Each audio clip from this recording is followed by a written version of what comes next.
4 Tips for Employee Training by Michael E. Weintraub Esq.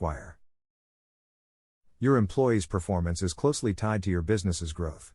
In other words, the better your employees do their jobs, the likelier your business is to succeed.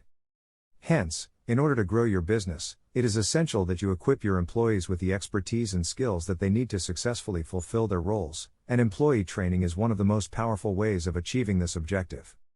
In this blog, Michael E. Weintraub Esq. discusses how organizations can help their employees, and, by extension, their business, make the most of employee training.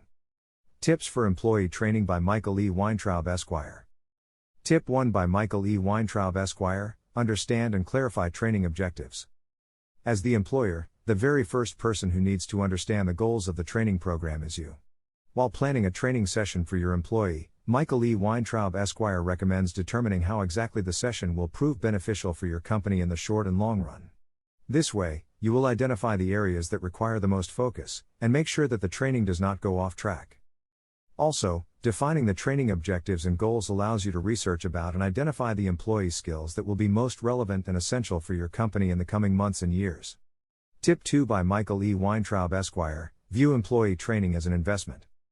Employee training should be viewed as an investment, because that is what it is. Training gives your employees the tools that they need to do their tasks not just correctly but efficiently.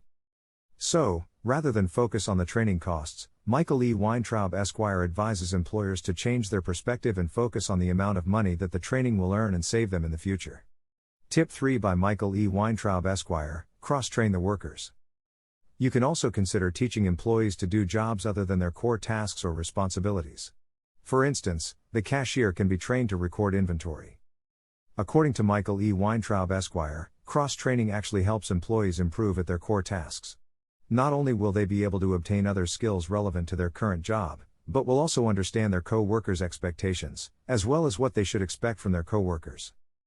Another benefit of cross-training is that it helps you better deal with staff shortages. For instance, if employee X calls in sick but their tasks for the day cannot be delayed, employee Y, who has been cross-trained in X's position, can fill in for the day. Tip 4 by Michael E. Weintraub Esq. Review the outcomes. Employee training should not just be confined to hours of one-sided information.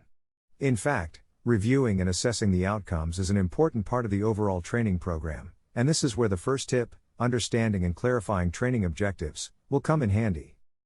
When you have clear predetermined training objectives, it becomes easier to evaluate if those objectives have been achieved. Make sure that you receive feedback from your employees and make sure that they will be able to effectively implement the training lessons in the workplace. Final word. Using the above best practices by Michael E. Weintraub Esq., you can be a lot more confident that your next training session will pay high dividends. Of course, employee training does cost money, time, and effort, but, when done right, they are well worth these costs. Thanks for watching.